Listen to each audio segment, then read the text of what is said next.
Larry, Sultana High School is an amazing school. We have one of the highest API scores in the desert, award-winning ROTC programs, vocational programs. Mr. Winter's been tops in the nation. ROP programs, our AP programs. We've had MRL and CIF champions in sports. And despite all the success we've had, the staff here is still pushing to be on the cutting edge of applying some of the teaching strategies we've talked about. We're piloting technology with Apple and iPods and other things that rival some colleges. And we're building new academic programs. And even when faced with financial adversity, the staff here has pushed forward and said, we want to keep moving forward. So with that said, what do you see for the future, and how do you plan to help guide the school towards even more success? Well, I'm going to go back to what I said earlier.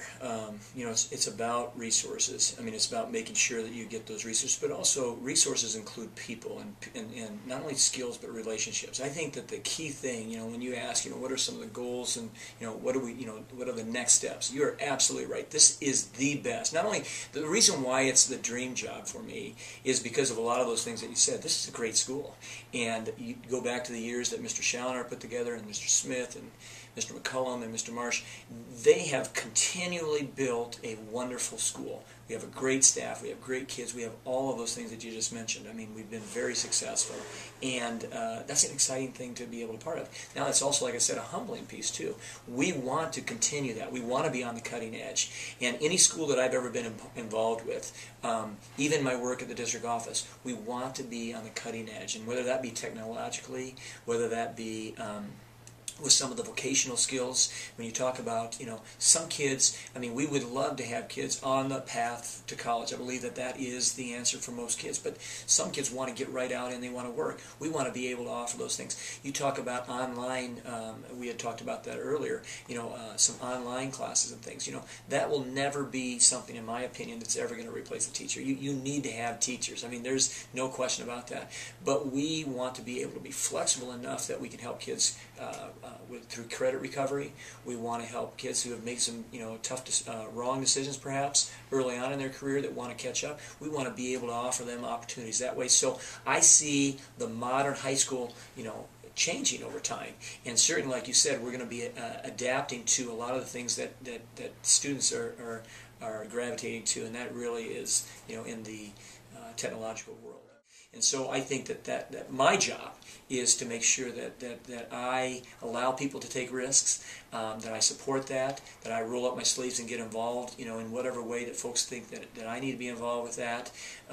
Like I said, I think one of my greatest skills, or the things that I have learned over time, is to be a people person and to help people and to be a resource for folks, or to be a conduit to the resources, and that can be time, that can be money, that can be people, and so that's how I see my role, certainly as we go into the first year of my administration here.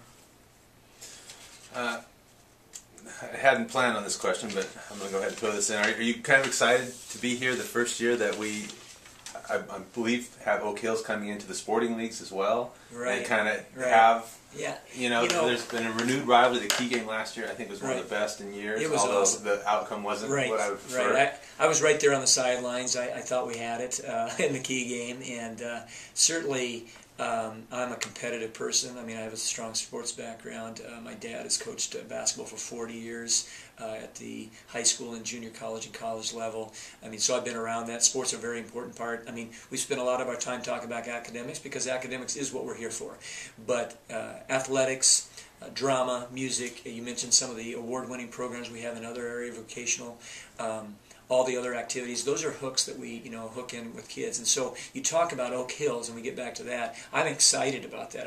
Having 3 schools from our area, it's kind of one of those things like bring it on. And it's not necessarily I'm macho, hey, but there is probably an element of that. It's hey, how do we stack up here amongst the schools in Hesperia and in the Valley, and I don't expect that to change. If anything, I think we will continue to improve in our sports acumen. Like you mentioned, we've already had our wrestling team and our girls soccer team, 2 straight CIF titles. Folks I think they kind of say that and don't quite really grasp how amazing that really has been. A lot of schools will go an entire absolutely career without ever having a CIF exactly. champion. I mentioned my father in 1982. His his team, my alma mater, his basketball team won a CIF title in basketball, and he won one, and he got back to the semifinals. But that one championship was huge, you know, and in the school's history, they had won 2 basketball titles, and that was huge. You know, when you think of, like I said, the wrestling program and the soccer program getting 2 back-to-back, but then you look at the girls' basketball, you look at boys' basketball making its step up there. We know that football is going to come back. You know, it's just a matter of time. These things go in cycles. We've seen that. Cross country continues to dominate. Track exactly has been excellent. Yeah, across the board. Across baseball, you know, 3 or 4 years. Softball. The tennis programs, yeah. You bet. And you know, we've had individual, you know, like you mentioned, tennis and golf. I mean, we've had individuals that have been right there. The Gentry boys, you know, were, you know, 2 of the best in 2 different sports. I mean, you know, one was in golf, one was in tennis. But I mean, we really have great athletes. Our drama, our plays. I mean, you know, Mr. Grabels does such a fantastic job with drama. You know, we just have a lot of great things here, and so I'm excited to put ours up against anybody. Well, I've always felt that passion and excitement are the keys to success in any field. And it's clear you're excited, aren't you? Yeah, I think so. And I like to think that, you know, when we talk about things that I can bring, I think that I, you know, my passion, it is related to, you've given some sports analogies, and I think that is a good connection that way. My passion to education is a lot like my passion to sports, and I think that, you know, I approach life that way. I mean, you can ask my own children that. I mean, I'm pretty passionate about things. I get pretty animated and pretty excited, and sometimes even my family will tell me to kind of ramp it down a little bit or tamp it down a little bit, but it's something that I try to, you know, keep my enthusiasm out there, and I think that, you know, I've always been a cheerleader for Sultana anyway. I think I'm going to be, you know, I'd like to think, you know, one of the #1 cheerleaders for our school, and just be excited for that. But like I said, our main purpose is academics, and there is no exception to that. That's #1, and we, like I said, we want to develop those skills in our children to be successful in society, and I think, you know, our future, you know, requires that. And so I'd like to see, you know, my passion be able to help and support that. We have a lot of people that have passion here, and so I'm not the only one that has a corner on that market, and certainly I want to tap into that as well.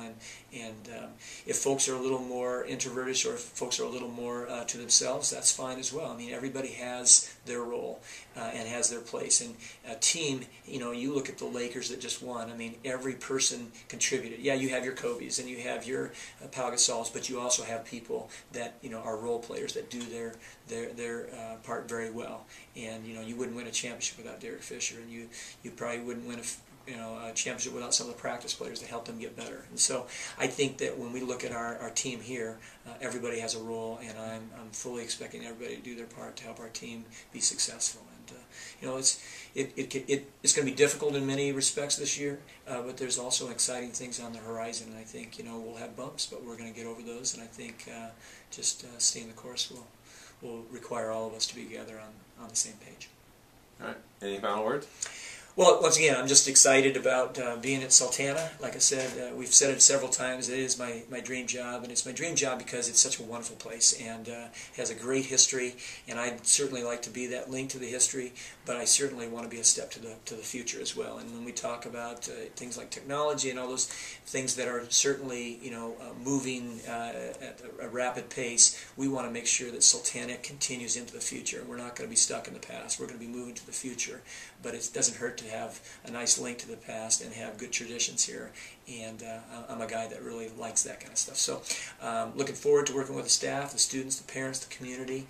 I think we have a great team here, and I'm just glad to join it and be a part of it.